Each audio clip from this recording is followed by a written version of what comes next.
Magandang araw po sa bawat isa.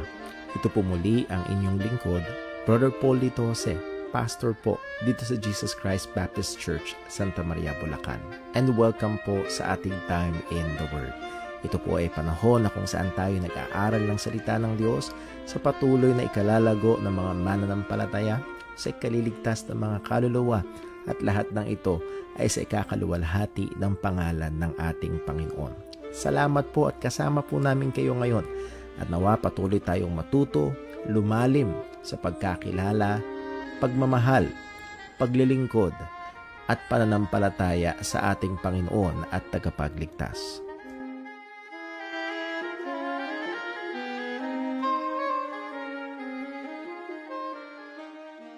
Amen! Purihin po ang pangalan ng Panginoon at welcome pong muli sa ating Time in the Word at tayo nagpapasalamat sa Diyos sa patuloy niyang kahabagan at biyaya sa atin. Meron tayong pagkakataon na kagaya nito upang mag-aral ng salita ng Diyos at napakaganda at napakahalaga and I would say napakasensitibo ng paksa na ating pag-aaralan natin ngayon with regards to biblical anthropology and maaaring ito ho ay very touching or sensitive sa marami because I think lahat ho ng ating mga kapatiran at we know someone or maybe sa ating mismong pamilya ay merong karanasan na hindi ganun kaganda patungkol sa ating pag-aaralan. Nevertheless, ay tayo ho ay tutungtong sa mga katotohanan ng salita ng Diyos at sa biyaya ng Diyos ay nandoon ho ang ating pag-asa. Before we go to our study this evening, ay ilan ho munang mga paalala para sa ating mga kapatiran dito sa JCBC. Muli, nakakasaho ang ating Sports Fest sa August 21. So please sign up sa mga sports categories. Not signed up will not be allowed to play. And pero before that, we will have our evangelistic service this coming August 20. So atin hong pinapaalalahan ng mga kapatiran that as invite, pag-imbita ho natin ito at para ho makapakinig sila ng ebanghelyo at nawa ho ay ito ho ay gamitin ng Diyos ay kaliligtas dito tayo manananghalian sa church. Lord willing, may ice cream tayo muli, mahilig sa ice cream ng ating iglesia. So pag-pray ho natin yan at nawa ho ay talagang marinig at maipangaral ang ebanghelyo at ang Panginoon ay magligtas. Pag-pray natin, I would like to encourage lugar na wala pang pasok ang karamihan, mag-imbita ang ating mga young people, invite your friends, just try. Maaaring meron sa inyo hindi nyo palang nasubukan. At hindi ko makalimutan yung isa sa mga event nung ako ay high school as a church, may evangelistic crusade noon. And I just tried na imbitahan sila at lo and behold, yung isang buong hilera, hindi ko makalimutan yun, isang buong hilera ng upuan ay mga kaklase ko. At again, nawa gamitin ng Diyos yun sa kanilang ikaliligtas. So muli, ay pag-pray po natin yun, encourage natin ang ating mga kapatiran, mga kapitbahay, kapag-anak, ay atin hong aniyahan upang makapakinig sila ng salita ho ng Panginoon. That will be on August 20 at nawa ho ito gamitin pagpalain po ng Panginoon. And then also, August 20, August 27, we will have our couples fellowship. So please, mga may asawa and malapit na talagang mag-asawa, please mark that out in our calendar at nawa magkasama-sama po tayo sa August 27. With that, as our announcements, tayo po ay dumako sa ating panalangin at then sa ating pag-aaral ngayong gabi. Let us pray. Panginoong Diyos, aming Ama sa langit, aming pinupuri at niluluwalhati ka. Tunay kamangha-mangha ang iyong biyaya. Nakakamangha, O Diyos, kung paanong ikaw ay patuloy na nagiging sagana sa kabutihan sa amin. At tunay, sino nga ba kami, O Diyos? Kung kinumpara kami sa mga ibang bagay na nilalang mo, kami ay pawang maliit. Pero Diyos, as we have studied your word, kami bilang mga tao ay nilalang sa iyong wangis at larawan.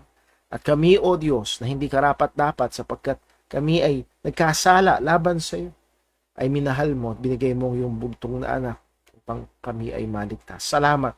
Salamat, O Diyos, sa dakilang biyayang ito at nawa tulungan mo kami na hindi maging pamilyar na lamang sa mga katotohanan ng tukong dito, lalo pang maging dakila, lalo pang maging maganda, lalo pang maging masarap, lalo pang maging kamangha-mangha sa amin ang dakilang kaligtasan sa pamamagitan ni Kristo Jesus. And Lord, as we study your word tonight, we pray na nawa ikaw po ang kumilos Ikaw po ang magbigay liwanag, ikaw po ang gumabay, bigyan po ako ng karunungan bilang tagapagturo at ang bawat isang makikinig, tulungan mo kami, O Diyos, na tumungtong sa mga katotohanan ng iyong salita. Muli, Panginoon, aming mong hinihiling na ikaw pong patuloy na gumabay at mag-ingat, maging magpala sa aming mga kapatiran. Alam mo po ang iba't ibang mga pangangailangan at kalagayan. At alam namin, O Diyos, na ikaw na may hawak sa mga ibon at damo, Panginoon, lalo't higit ay hawak mo at ikaw ay hindi pabaya sa iyong mga anak. Salamat sa lahat ng ito. Dalangin natin ito sa ngalan ng aming Panginoong Hesukristo. Amen. Well, before we go to our lesson, let me just take this time to thank yung ating mga kapatiran. Nag-pray ho para sa aming bunso na si Leah. 5 days siyang nagdumi. Pagkatapos noon, come Thursday night, ay nilagnat na siya hanggang linggo ng umaga. Yun yung huling fever niya. At salamat sa Panginoon, mula Sunday hanggang ngayon ay bumabawi na siya maging sa kanyang pagkain at pag-inom. So, purihin ang Diyos. And salamat sa Panginoon sa mga availabilities ng mga doktor at mga gamot. And again, thank you for your prayers and sa mga kapatiran, sa mga nangamusta at nanalangin. Dako tayo sa ating lesson. So, Doctrine of Man, particularly, as I have said, sensitibo ito sapagkat ang ating susubukang sagutin is, where do babies go? Particularly when they die. Where do babies go when they die? At re-reviewin natin, nasimulan natin to last week, re-reviewin natin paano tayo nakarating sa tanong na ito. Okay, so dako ho tayo sa atin hong review. Dahil lang ho, double check lang ako kung nakikita talaga at naririnig. Okay, mukha namang ayos. Tinan ho natin, God created man according to His image and likeness. Malinaw po yan. This truth gives all human beings true worth. Kaya may halaga ang lahat ng tao, ano man ang lengguwahe, ano man ang kulay ng balat. Huwag nating isipin na pag puti ang kulay ng balat ay mas mahalaga at pag itim ay lesser ang halaga at tayong mga brown ay nasa gitna lang. No. Ang may halaga tayo, may intrinsic value ang tao because we are made in the image of God, and napag-aralan natin kung anong ibig sabihin yan. At tayo ay nilikha ng Diyos ayon sa kanyang larawan at wangis. And then, ang tao ay nahulog sa kasalanan. At ang pagkahulog ng tao sa kasalanan ay mahalaga. Bakit? Kung hindi totoo ito, then walang kwenta ang ebanghelyo. Sapagkat ang ebanghelyo ay ang tugon, ang gamot sa kasalanan at pagkahulog ng tao sa kasalanan. So, if man's fall in Adam is not historically true, all the rest of the Bible, especially concerning salvation, becomes of no value. Ang resulta o impact ng pagkahulog ng tao sa kasalanan, ito'y merong resulta o merong ito epekto sa relasyon natin sa Diyos, relasyon sa kapwa-tao, and relasyon ng tao sa creation. That's why makikita natin na talagang marami nagtatanong, bakit ang gulo? At minsan, ang sinisisi, kung merong Diyos at mabuti ang Diyos, bakit ang gulo? Well, isa sa mga hindi nila tinitake sa equation is ang tao ay nagrebelde laban sa Panginoon at merong epekto ang kasalanan. Number next, the fall of man into sin brought forth death. Ito ay nagresulta sa kasalanan, sa kamatayan. Ito ay nagdulot ng spiritual na kamatayan at yun ang kalagayan ng lahat ng tao ngayon na ipinapanganak. We are spiritually dead before we came to faith in Christ. There will be physical death. Andun yung kamatayang physical. Ito rin bunga rin ng kamatayan. And then, eternal death. Kapag ang tao ay dinatan ng physical death na siya ay spiritually dead, ang kanyang pupuntahan ay eternal death or walang hanggang pagkahiwalay sa Panginoon. So, muli, kung ikaw ay nakikinig ngayon at hindi ka patunay na mananampalataya ni Kristo, napaka mapanganib ang iyong kalagayan sapagkat patungo ka sa walang hanggang kamatayan sa lugar ng parusa. So, ang tangi at pwede mong gawin ay ikaw ay magsisi sa iyong mga kasalanan at manampalataya ka sa Panginoong Hesus na namatay at muling nabuhay para magligtas ng mga makasalanan. Consequences of the fall. Isa sa mga consequences nito ay ang original sin. And yung original sin ay yung epekto, yung transmission ng sin ni Adam. At ang tanong, paano ba ito naka-epekto sa atin? Meron nga ba itong epekto? Walang sabi ng salita ng Diyos. Sabi ni Haring David, behold, I was shapen in iniquity, and in sin did my mother conceive me. Pinaglihi ako sa kasalanan. Psalm 58 verse 3, the wicked are estranged from the womb. mula pa lang dun sa sinapupunan na handun na ang epekto ng kasalanan. Romans chapter 5 verse 12. Wherefore by one man sin entered into the world, and death by sin, and so death is passed upon all men, for all have sinned. So makikita natin na sa Bible, sa biblical truth, ito yung traced back yung kasalanan natin, epekto ng kasalanan sa atin, traced back to that one man, and that is Adam. So that's the transmission of Adam's sin, at yun yung tinatawag na original sin. Point: the scripture clearly shows that there is a direct connection between Adam's sin and the sinfulness of Adam's posterity. Yung lahi ni Adan. What is the connection? How are we affected? At pinag-aralan natin yung ilan, yung bad example effect, at meron pang iba. Pero ang atin nakita na pinakalapat ay ito, the representative headship view. The representative headship view, or tawag na iba dito is federal headship. This view asserts that the action of a representative is determinative for all members united to him. The action of a representative is determinative of all members united to him. And muli, ito ho ay ano bang tamang salita? Napaka-foreign sa marami sa atin. Why? Because we lived in a democratic republic, given ang Pilipinas ay republic, kaya Republic of the Philippines, pero in a democratic form of government that is, I represent myself. Yung boto ko, ako, magre-representa, may say ako.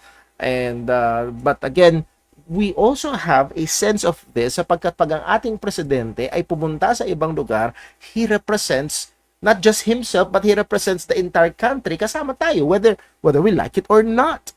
So narito, ang ating representative doon sa Hardin ng Eden ay si Adan, and Adam sinned, and he, as our representative, affected us. We are united in him. So when Adam sinned, he sinned as a representative of all people. Therefore, his sin is reckoned legally to his descendants, and that is to us. At ito ang makikita natin na sinasabi ng salita. Muli, hindi nakakapagtaka kung merong konting, parang hindi ko feel yan, parang unfair yan, dahil nga hindi tayo sanay sa ganito. Muli, hindi nakatungtong sa ating preference, o hindi nakabase sa ating preference ang katotohanan ng salita ng Diyos, kundi nakabase sa Panginoon. At sang-ayon sa dinikta ng salita, sinabi ng salita ng Diyos, ay merong itong epekto sa atin because Adam was our representative. So this view is the most compatible or acceptable position that properly deals with the parallel between Adam and Christ. Dito mapapanatili yung parallel dahil sa Romans chapter 5, na handoon yung paggamit ni Apostol Pablo paralleling Adam and the Lord Jesus Christ. That's why ang ating Panginoong Kristo is called the second Adam. Therefore, as by the offense, Romans 5:18, the offense of one Adam, judgment came upon all men to condemnation. Even so, by the righteousness of one, the free gift of came upon all men unto justification of life. So please take note of the words here. There are legal terms. Condemnation, justification, judgment, righteousness. There are legal terms sa mga ito. Verse 19, for as by one man's disobedience many were made sinners, so by the obedience of one shall many be made righteous. So there's that parallel between Christ and Adam and Christ, and ito lamang representative headship view ang naglalapat para hindi masira. Kung bad example, well, the bad example lang si Adan. Good example si Kristo. No, Christ is not just merely a good example. Kung hindi, siya ay tagapagligtas. As representative of God's elect, that is Christ, Christ's obedience is counted, legally imputed, or judicially reckoned by God to be their righteousness. Doon sa mga sumasampalataya sa ating Panginoong Kristo, the righteousness of the law was imputed in us. Yung katuwiran ni Kristo, yung kanyang perpektong pagtupad, yun yung ibinilang sa atin, kung kaya't ito, kaya tayo ay naging katanggap-tanggap sa Panginoon. Romans chapter 8, verses 1 to 4. Adam, as a representative of all humanity, his disobedience is counted, legally imputed, or judicially reckoned by God to be the disobedience of all who are in Him. So, nireview lang natin mabilis yung pinag-aralan natin last time. Note, those who will question or even charge that such imputation is wrong must also charge the imputation of Christ's righteousness upon us who believe the gospel to be wrong. If so, then there is no salvation to all. Sana makita natin may mga nagpapakilalang Kristiyano. Meron mga Kristiyano dahil hindi ito acceptable sa pride ng tao or sa culture natin, lalo na sa panahon natin ngayon. And this is mukhang wrong, mukhang mali para sa kanila. Ano yung ginawa ni Adan counted sa akin? What? Yun yung madalas na nagiging reaksyon. Now, pag nireject mo yon, paano mo tatanggapin yung ginawa ni Kristo? Counted sa'yo. At kung hindi mo tatanggapin yung ginawa ni Kristo para ma-count sa'yo, anong kaligtasan ng isang makasalanan? So makikita ho natin na to receive Christ as our Savior and His imputed righteousness upon us, at again, hindi inilayo, hindi doon ipinaralel ni Apostol Pablo ang ginawa or yung naging epekto sa atin ang ginawa ni Adan. 2 Corinthians 5:20, for He hath made Him to be sin for us, who knew no sin, that we might be made the righteousness of God in Him, that is, in Christ. We only can be righteous before God in Christ. Yun lang ang pag-asa nating mga makasalanan. So, kung narito ka ngayon, nakikinig ka, at tingin mo mabait ka, tingin mo matuwid ka kumpara sa iba, I'm sorry to say, ay hindi pa rin. Sapagkat gaano ka man kabait, yes, maaaring comparatively sa iba, mabait ka, pero hindi pa rin, lahat tayo pa rin ay makasalanan. At ang atanging pag-asa natin ay siya na namatay sa krus sapagkat binilang siya. He was made to be sin. We might be made the righteousness of God in Him. Yun lamang ang pag-asa natin, ang ating Panginoong Jesucristo. Now, issue. Ito yung issue. Kaya tayo dumating sa issue na ito. Dun sa sinabi natin na sensitibong topic. How about the babies who died before and after birth? How does God deal with them if they are born with original sin? Muli, do babies have original sin? Yes. Isa sa mga pruweba ay they die. For by one man's sin, death entered into the world. So death passed upon all men, for all have sinned. Then babies do die sa loob ng sinapupunan at sa labas ng sinapupunan. So, merong epekto sa kanila ang kasalanan. This question includes those, note, ito tinanong sa bandang dulo nung pag-aaral natin last time. This question includes those that are born with mental defects that has no capacity to comprehend.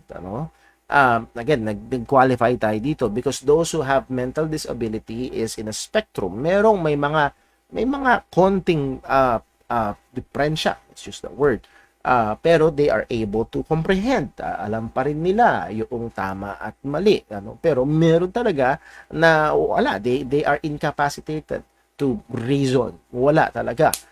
So, maikakategory natin sila under dito. Now, as we have admitted last time, this is a hard question. Why?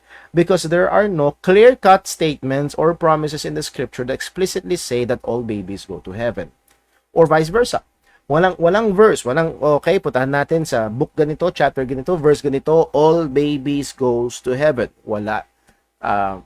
But, ang susubukan natin gawin ngayon ay tignan ang ilang mga views, and consider kung anong sinasabi ng scripture, at ako'y magiging honest kung saan ako nakalin, and based upon biblical passages. Nevertheless, makikita rin natin na merong credit yung iba. Tignan ho natin at pag-aralan at muli I know believers on different sides of this issue, pero hindi yun nagpapaging hindi Kristiyano sa sino man, and sabi nga ng salita ng Diyos, let every man be fully persuaded. So tignan ho natin, important, dalawang katotohanan, wag nating kalimutan, o mahalaga, wag nating kalimutan ang mga katotohanan na malinaw sa Biblia. Una, the truth of original sin. Bakit? Whether we believe that all babies or only some babies will go to heaven. Naniniwala ka man. Di ba kayo? Naniniwala ka na. Well, basta baby, basta mga batang ganyan ay pupunta sa langit. Itong punto, it's not because they're innocent. No, no, no, no, no. All have sinned. Romans chapter 5, verse 12, verse 14, verse 18, lahat ng ito ay malinaw. They are not innocent. Merong original sin. They are guilty under Adam as their representative. So hindi dahil sila ay innocent, therefore karapat dapat sila sa langit. That is not the case. Number 2, kung sakali man, so that's the situation, makasalanan. Sakali man ang bata ay pupunta sa Diyos, pupunta sa langit, lahat or ilan, ito ay sa biyaya ng Diyos at sa pamamagitan ni Kristo. Walang ibang paraan. Muli, hindi dahil karapat dapat sila, therefore biyaya. At ang tanging kaparaanan para ang isang makasalanan, ang masama hindi tatahang kasama ng Diyos, at ang tanging paraan para makasalanan ay mahugasan ay si Kristo. So yes, hindi natin masasagot lahat ng mga tanong, pero ang pwede lang natin gawin ay puntahan ang sinasabi ng salita ko ng Panginoon. So there's no other way. By grace through faith. By grace through Christ. Many, throughout the centuries, have taken different views. Isang view ay ang held ng Roman Catholic Church, salvation of baptized infants. So that's why nagbabaptize sila ng mga babies muli. This is an unbiblical practice. Walang isa mang sanggol sa Bible ang binautismuhan. That's just the truth. At wala talaga. Ang sabi ng Catechism of the Catholic Church, yung CCC, Holy Baptism is the basis of a whole Christian life, the gateway to life in the Spirit, and the door which gives access to other sacraments. Through baptism, we are freed from sin and reborn as the sons of God. We become members of Christ. So napaka delikado nitong statement na to, sapagkat sa pamagitan ng bautismo, particularly ng bautismo sa tubig, itong sacrament na ito, napapalaya daw sa kasalanan at tinutukoy dyan na yung original sin, and reborn as the sons of God, nagiging mga anak ng Diyos at nagiging bahagi ni Kristo, nagiging bahagi ng Iglesia ng ating Panginoong Jesucristo. As we have studied last time, hindi ito maaari. Ito ay maling pananaw. Bakit? Sapagkat sangayon sa Biblia, John 1:12, ang pagiging anak ng Diyos, ikaw ay binibigyang karapatang maging anak ng Diyos kung ikaw ay sasampalataya. And the argument is this, ang sanggol ay hindi kayang sumampalataya. Hindi alam lang ng sanggol na babasa siya, nagre-react lang siya doon. So Galatians 3:26, for ye are all children of God, not by the sacraments of baptism, by faith in Christ Jesus. So again, this is a very wrong view. Not by sacraments of water baptism. Yung isa pang view, universalism view. Lahat ng tao ay maliligtas, so therefore, ang mga babies walang problema. This is clearly a false assumption from some passages of the Bible. Yes, may mga passages of the Bible sila kinuquote, pero maling pagkaunawa, and they contradict other places in the scripture na maliwanag na sinasabi na hindi lang basta meron, kundi marami ang pupunta sa kapahamakan. Let us see, damnation of infants. Okay? This is a minority view among evangelicals. Among sa mga nagpapakilalang Kristiyano, they held to the gospel of Christ. They profess to hold to the gospel of Christ. Merong very small minority na naniniwala na ang mga sanggol pag namatay ay pupunta sa impyerno. This view comes from the biblical understanding of original sin. It is not merely the propensity to sin, but the legal guilt of Adam is counted upon his posterity. Therefore, infants born or even in the womb are guilty and are rightly judged by God to damnation. If you remember sa Psalm kanina, the wicked is estranged from the womb. I was conceived in iniquity, sabi ni Haring David. So again, tinitake nila itong mga verse. Therefore, hindi worthy ng fellowship with God ang mga sanggol na ito. As Romans chapter 5 verse 12 said, For wherefore as by one man sin entered into the world, and death by sin, so death passed upon all men. So did death and sin and death by sin pass upon all men, including babies? Yes. Romans chapter 5 verse 8, Therefore as by the offense of one judgment came upon all men. So are all men under judgment? Yes. Are babies men? Yes.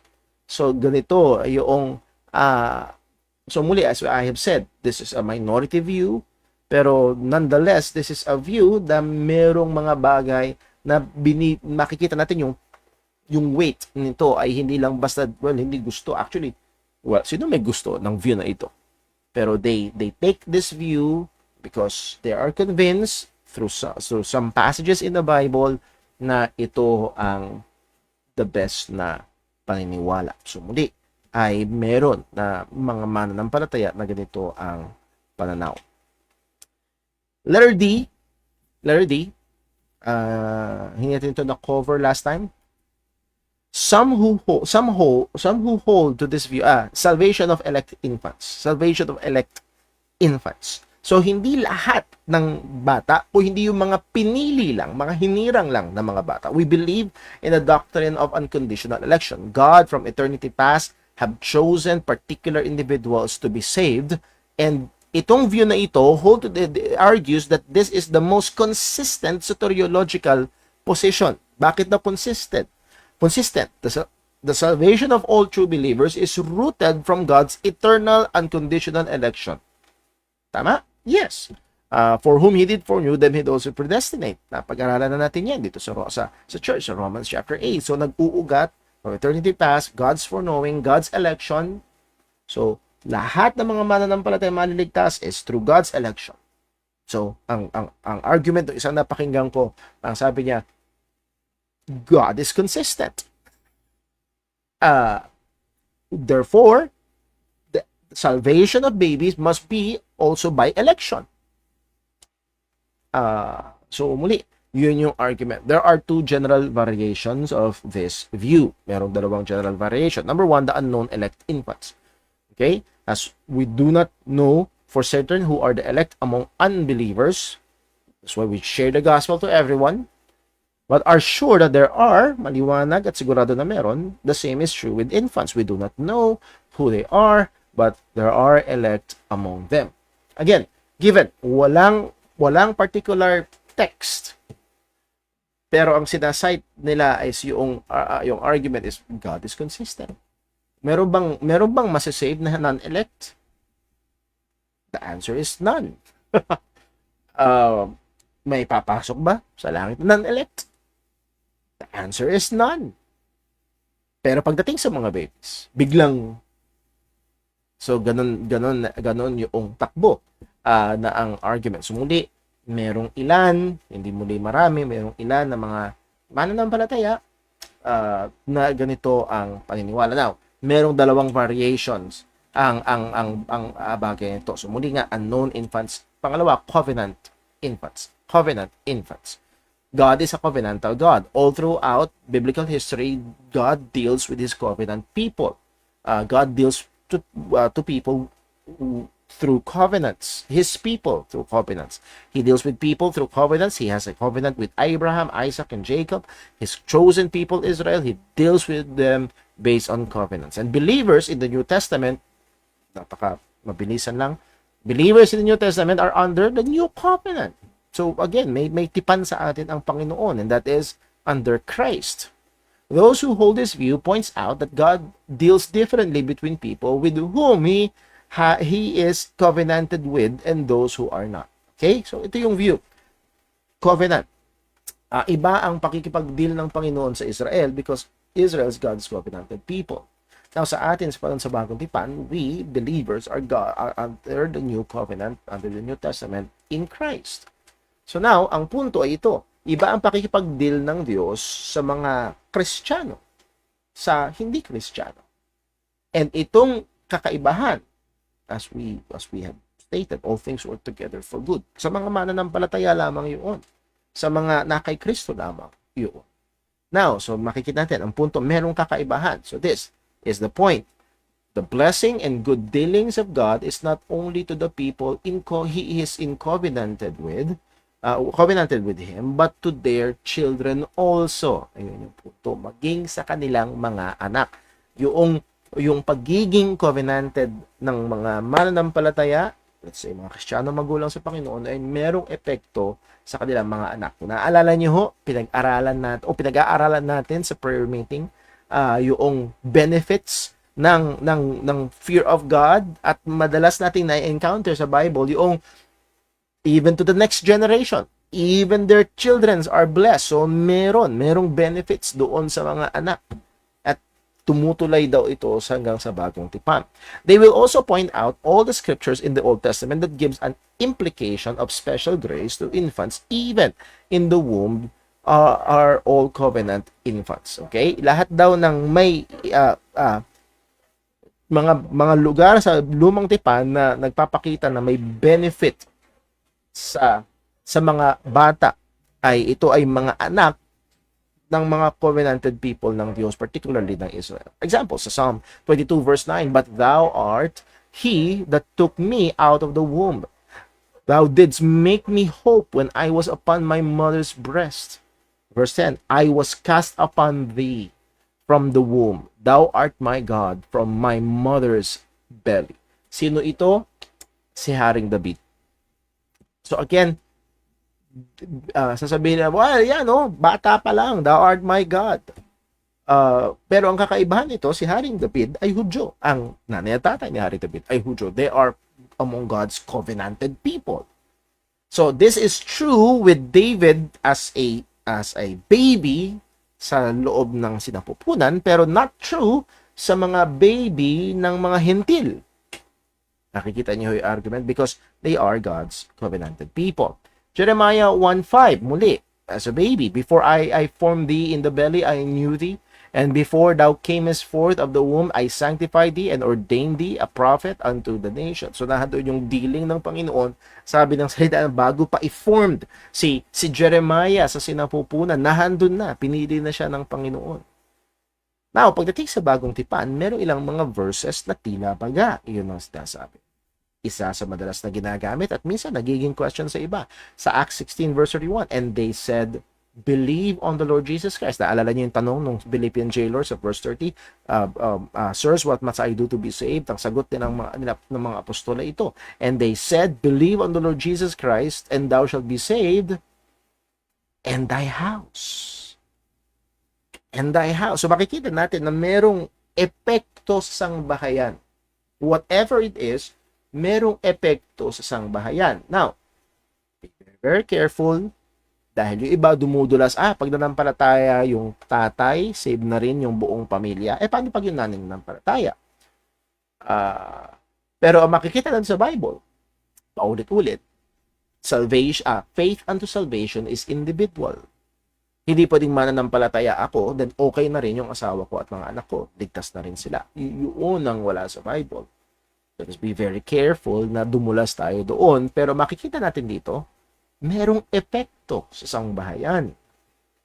Isa pa ay sa Acts 2 verse 38. "Then Peter," this is Peter speaking to the Jews, "said unto them, Repent and be baptized, every one of you, in the name of Jesus Christ, for the remission of sins, and ye shall receive the gift of the Holy Ghost." Verse 29, "For the promise is unto you, and to your children, and to all that are afar off, even as many as the Lord our God shall call." So, to you and to your children.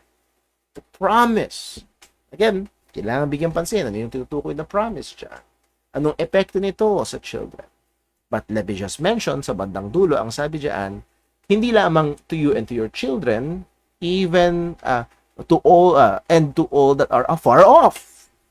Sino yun? Well, most probably, as far as I can tell, this is pertaining to Gentiles.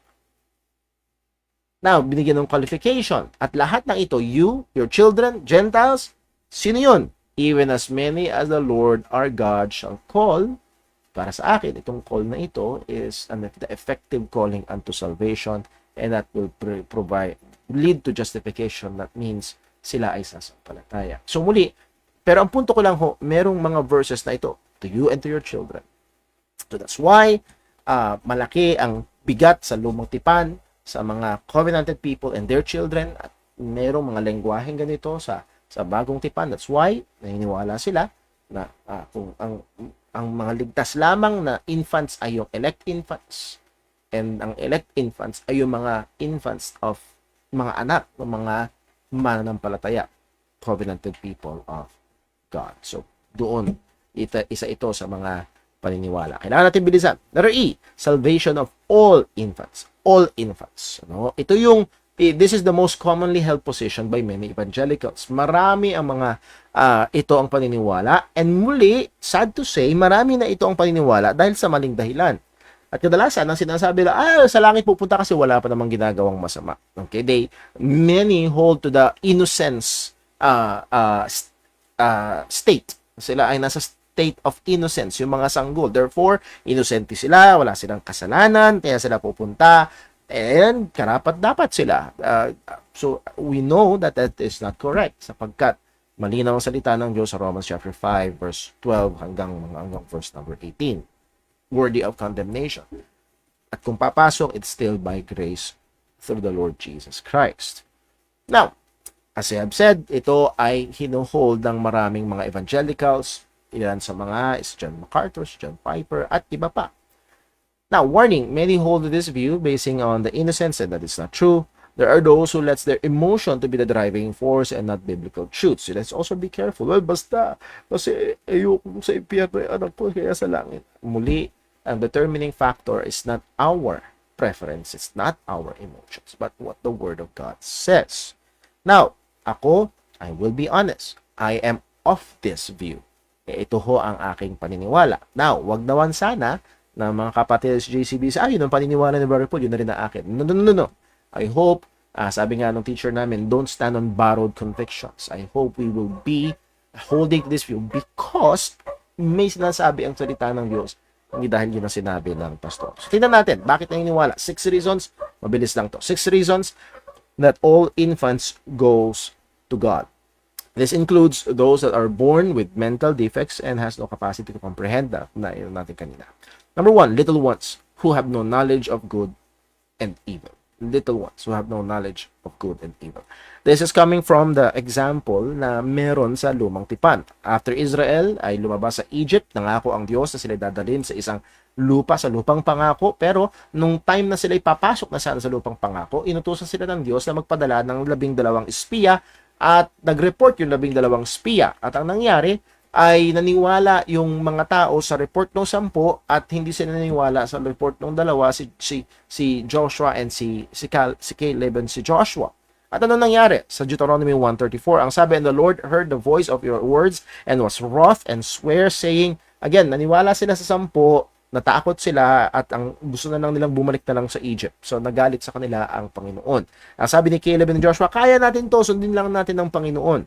Pero ang gusto nila ay bumalik. At sa madaling salita, wala silang tiwala sa Diyos. So, nagalit ang Panginoon. Verse 35, surely there shall not one of these men of this evil generation see that good land which I swear to give unto your father, save Caleb, the son of Jephunneh, and he shall see it, and to him I will give the land and he had trodden upon, and to his children, because he had wholly followed the Lord.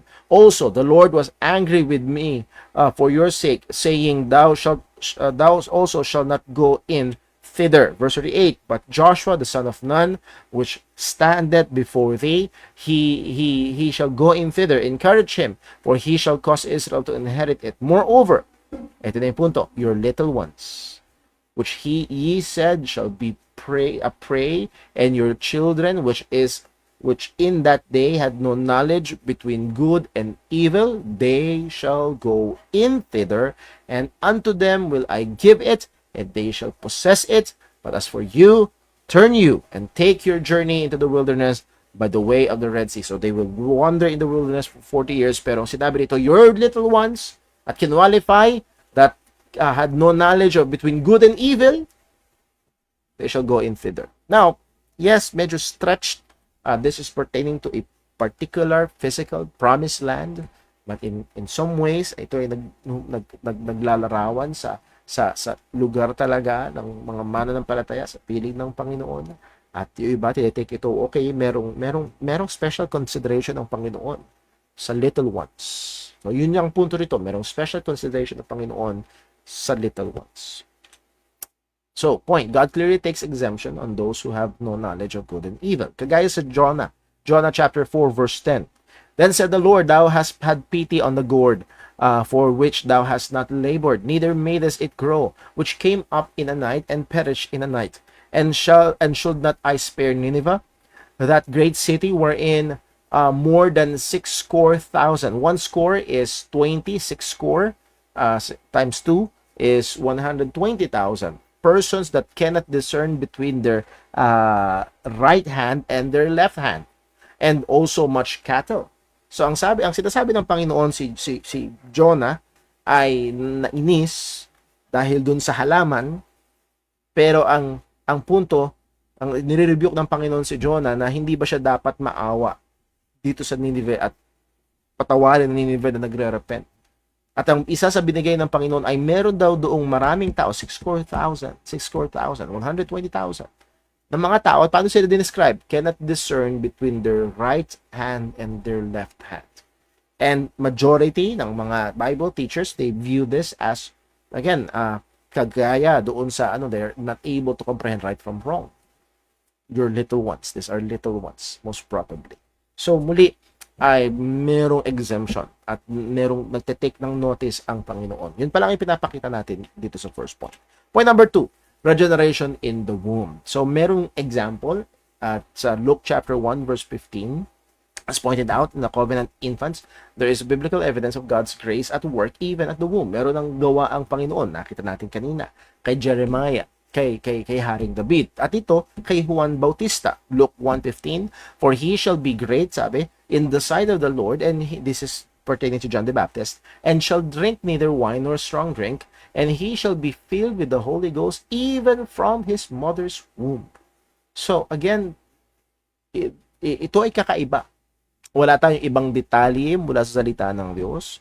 We just know na mayroong mga partikular na tao na pinipili ang Diyos even sa sinapupunan, at maaaring pwede kumilos ang banal na spirito even sa loob ng sinapupunan.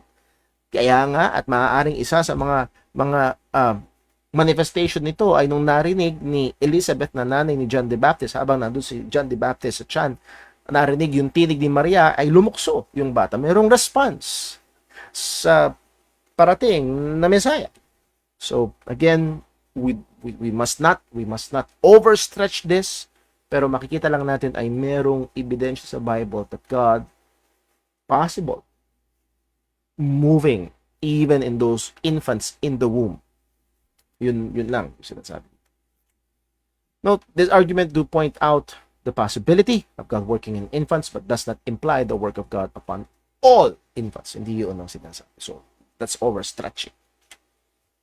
Number 3, at sa ilan, ito yung pinaka matatag. At para sa akin, isa rin ito sa pinakamatibay na poste kung bakit ako naniniwala na ang mga bata ay uuwi sa Panginoon. Yung salita mismo ni Kristo. Let the children come to me. There's a record sa gospel na nirebuke ni Jesus ang kanyang mga disipulo sapagkat pinapigilan nila ang maliliit na mga bata na lumapit kay Kristo. Matthew 9, sa Luke, sa Mark, recorded ito. Matthew 19, sorry. But Jesus said, suffer little children and forbid them not to come unto me, for such is the kingdom of God. For such is the kingdom of God. Sa mga katulad nila, ang kaharian ng Diyos. Now, some are very quick to interpret this as clear words by Christ that little children are sure to go to heaven. Okay? Merong mabilisan, ayan, klaro. Now, I can understand them. How can they take that position from this text? Pero muli, merong ilan na challenge yan. Some have proposed with good ground that the better understanding of this passage is with regards to childlike faith. Sapagkat the very next verse, halimbawa sa record sa Mark chapter 10 verse 14, but when Jesus saw it, he was much displeased and said unto them, suffer the little children to come unto me and forbid them not, For of such is the kingdom of God. Verse 15, verily I say unto you, whosoever shall not receive the kingdom of God as little children, he shall not enter therein. So, ginagawa nilang punto, ito daw ay about childlikeness of faith. Pero para sa akin, it still does not cancel yung sinabi ni Jesus na for of such, sa mga katulad nila. Sino yung mga katulad nila? Little children is the kingdom of God.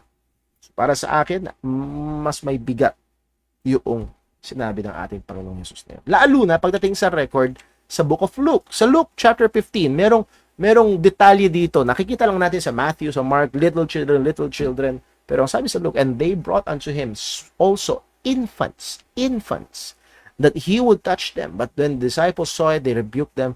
But Jesus called them unto him and said, suffer little children to come unto me, and forbid them not, for of such is the kingdom of God. So not just little children, infants. So sa mga katulad nito, sa mga ganito, sa mga kagaya nito, ang kaharian ng Diyos. And as far as I can see, ginamit na halimbawa ni Jesus ang mga bata. So it doesn't cancel out yung sinabi ni Jesus sa katulad nila ang kaharian ng Panginoon. Number 4, David's baby with Bathsheba. Sa 2 Samuel chapter 12 verse 15 to 23, ibuod na lang natin, nag-commit ng adultery si David with Bathsheba, na asawa ni Uriah. Nagbunga yung kanilang adultery ng isang sanggol.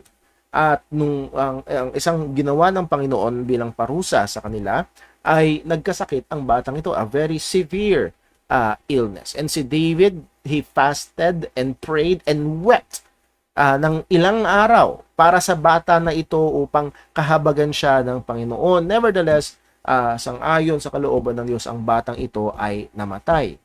At nung namatay ang batang ito, imbis na lalong maghinagpis si David, ang nangyari, siya'y naghilamos o naligo, naglinis ng kanyang sarili, at nung may sakit ang bata, hindi siya kumakain. Ngayon namatay na yung bata, kumain si David. At habang pinagmamasdan itong mga taong nakapaligid sa kanya, anyari, nung buhay, ay grabe yung paghihinagpis. Nung namatay, naligo at kumain. Parang baligtad yata. At ang reply ni David ay ito sa 1 Samuel chapter 12 verse 22. And he said, while the child was yet alive, I fasted and wept, for I said, who can tell whether God will be gracious to me, that the child may live? Baka maawa ang Diyos. Verse 23. But now he is dead. Wherefore should I fast? Can I bring him back again? And the implied answer is no. No. Hindi na pwede. Now, narito yung hopeful statement. As far as I can read it, it is a hopeful statement. Sabi ni David ito, I shall go to him, but he shall not return to me. Now, we can say many things about this, pero nakita natin dito, sabi ni Haring David, I can go to him, but he shall not return to me. And I've heard ang ilan sa mga Bible teachers na ina-explain nila was, ang sinasabi lang ni Haring David dyan ay, nasa na ba yung bata? Wala sa libingan na. Ang sinasabi lang ni Haring David dyan, darating din ang time, mamamatay siya. Darating din ang time, pipisin siya sa bata sa libingan. Para sa akin, parang hindi naman ganun. Ano ho? Parang itong salita ni Haring David ito sa bandang dulo, I shall go to him, but he shall not come to me. It's a statement full of hope.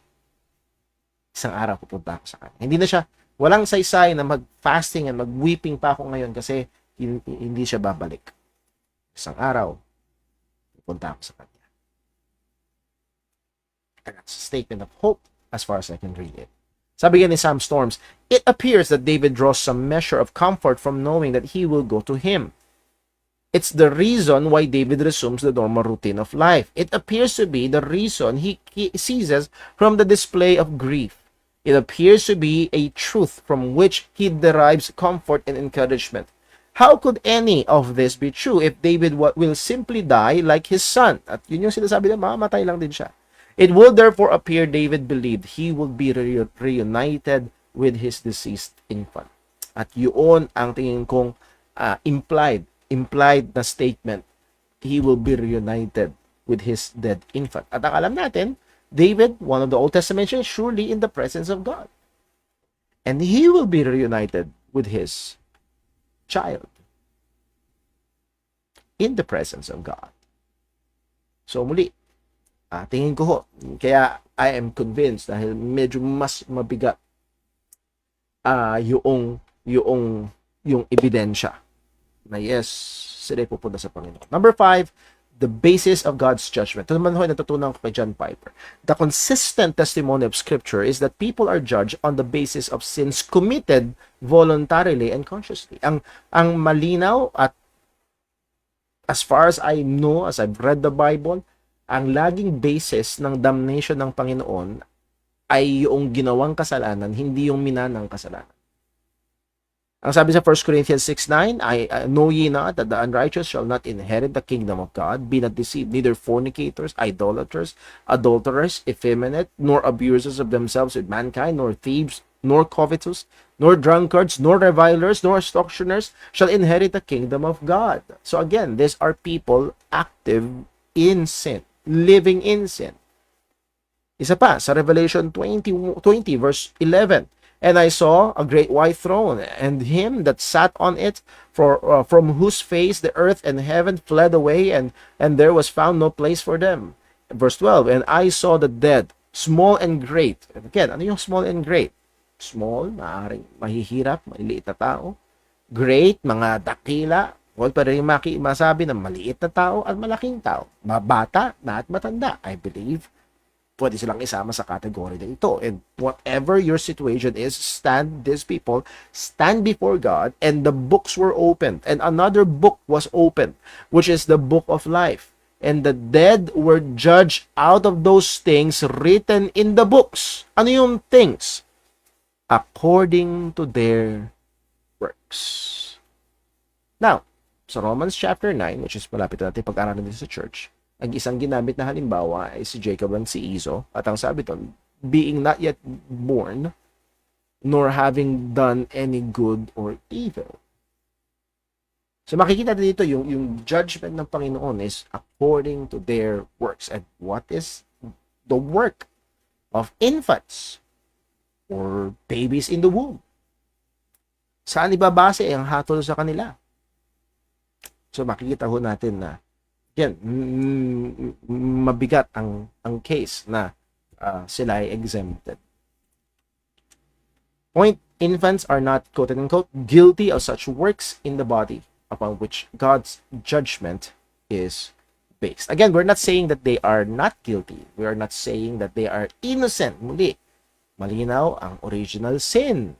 Hindi natin winawalang bahala yan. Nevertheless, ang judgment is based upon works. Infants are excused. May question mark sa dulo. In Romans chapter 1 verse 20, ang sabi ni Pablo, that no person is excused, even those that do not have special revelation or scripture, kahit yung mga nasa gubat, ay hindi excused because they have the general revelation of God, that is creation. So, none is excusable. Now, Brother Paul, para bang contrary sa point to? Kung edi, pati mga sanggol hindi excuse, well, basahin natin ang Romans 1:20. For the invisible things of Him from the creation of the world are clearly seen, being understood by the things that are made, even His eternal power and Godhead, so that they are without excuse. No one is excused. Kahit sa katumingin, makikita mo ang kapangyarihan at kaluwalhatian ng Diyos sa pamamagitan ng kanyang mga nilalang. Yan ang sinasabi ng salita ng Diyos. Now, ito ang punto. Infants do not have or cannot comprehend both revelation. Special revelation, wala silang comprehension. Ilang taon pa bago sila makabasa. General revelation, wala rin silang comprehension. Ang alam lang nila, kulay, may mga gumagalaw, pero walang comprehension. It can then be, medyo mahina, pero it can then be argued that they are therefore excused. Muli, without excuse, kasi pwedeng makomprehend, kahit wala ang salita ng Diyos, pwedeng makomprehend ang patungkol sa Diyos, kapangyarihan, kaluwalhatian ng Diyos, by the things made. But infants, children, very young, has no comprehensions of this whatsoever. So, are they excused? May mga nag-argue na yes. So, ang punto, with these 6 reasons, that's why I myself, muli, walang clear cut. Siguro ang kinaka matindi na ay yung nabasa natin sa point number 3 na yung sinabi ni Jesus, maging sa mga infants, of such is the kingdom of God. At maaaring itig ito as final nail, sarado na ang usapan para sa iba. Nevertheless, dito pa rin tayo magpapahinga. Para sa akin, tingin ko, maayos yung case na ang Diyos ay merong special exemption para sa mga infants, merong special concern para sa mga infants. At sinabi mismo ni Jesus at yung pag-asa ni Haring David. At ito pa rin tayo sa sandal, sa Genesis 18:25. That be far from thee to do after this manner, to slay the righteous with the wicked, and that the righteous should be as the wicked. That be far from thee, shall not the judge of all the earth do right. Hindi ba, sa madaling salita, hindi ba gagawa ang Diyos ng tama?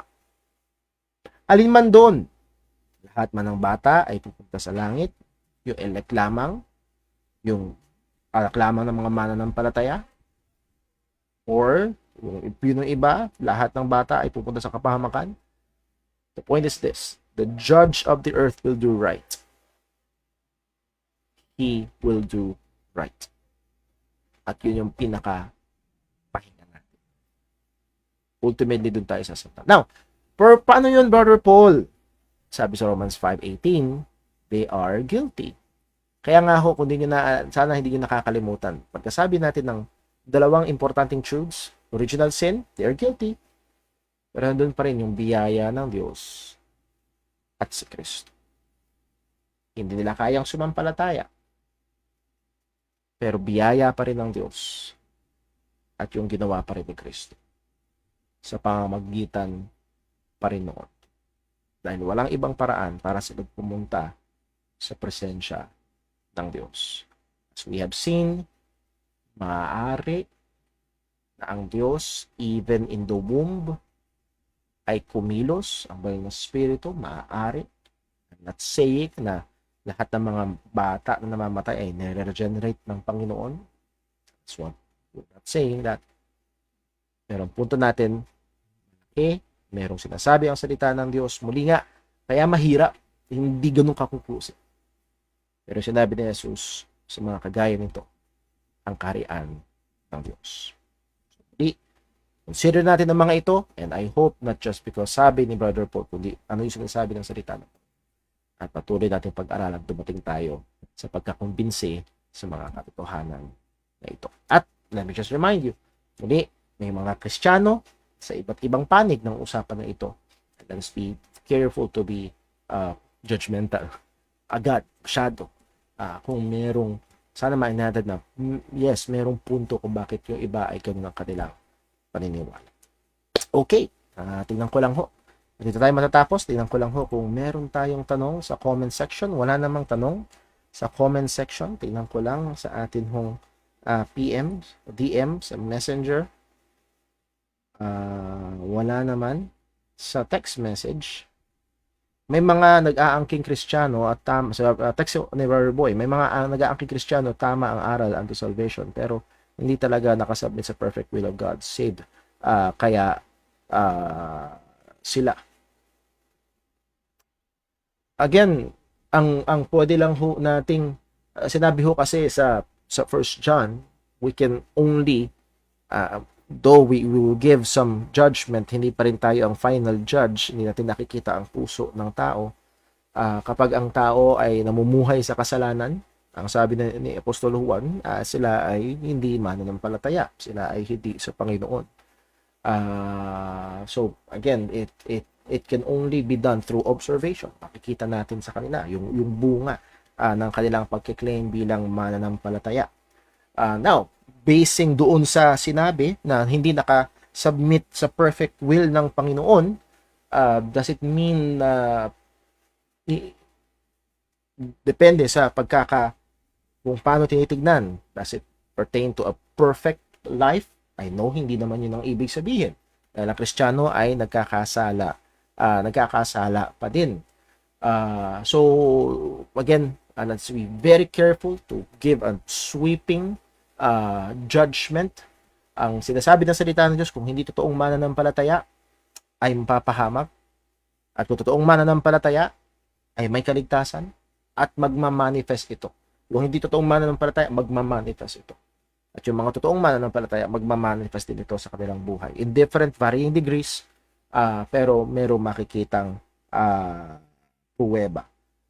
Save kaya sila? Hindi ko ho alam dahil hindi ko sila nakikita, hindi ko sila naobserbahan. Kung mapapansin niyo ho sa Thessalonians, si Apostol Pablo, ang sabi ni Apostol Pablo, knowing, brethren, your election of God. Well, paano niya nalaman na sabi niyang sila'y elect? Well, kasi nasaksihan niya, nakita niya. Meron silang patience of hope, work of love, and meron pa sinabing isa si Pablo. So, according to what he had seen sa buhay nito mga mananampalataya to, sabi niya, nakikinalalaman ko mga kapatid ang pagkahirang sa inyo ng Panginoon. So, muli ay maging careful tayo doon sa general blanket state. Number next, I will have mercy upon whom I will have mercy. Possible kaya sa habag ng Diyos kaya ligtas ang mga babies na possible kaya na sa again, lahat hindi possible. Yun lang ang tanging paraan. As we have said, hindi naman po maihiwalay ang habag at biyaya ng Panginoon. It's only through grace, through God's mercy, hindi dahil sila ay worthy, walang worthy. Romans 5:18, kung yung worthiness, all are worthy of judgment. Lahat ay karapat-dapat parusahan.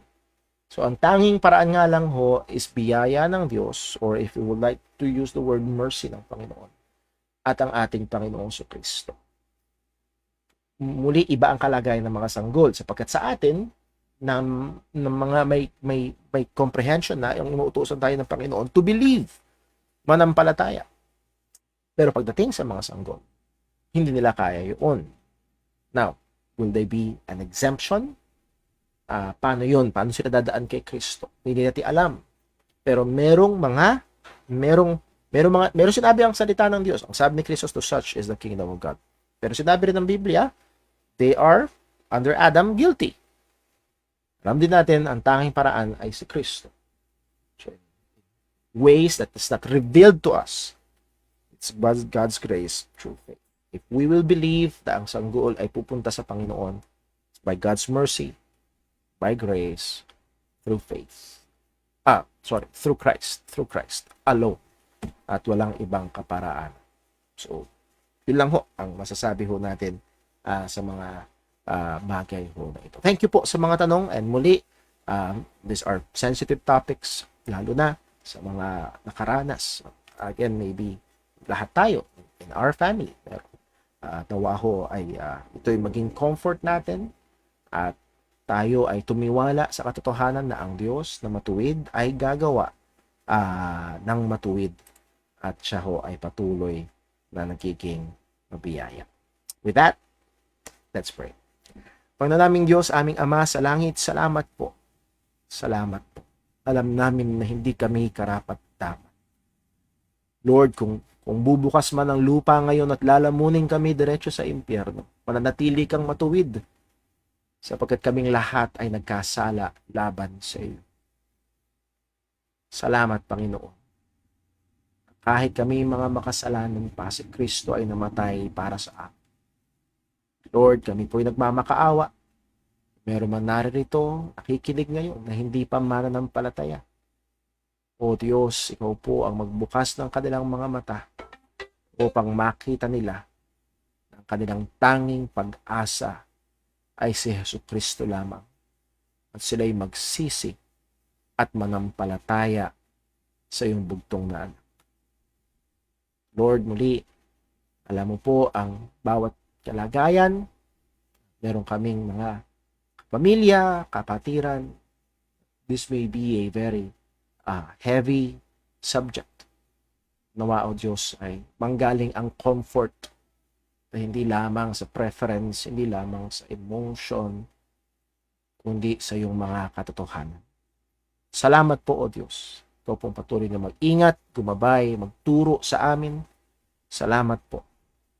Muli, tulungan mo kami na lumakad sang-ayon sa iyong salita, mamuhay ang kaparaanan na nagbibigay luwalhati sa iyo at palamuti sa ebanghelyo ng aming Panginoong Jesucristo.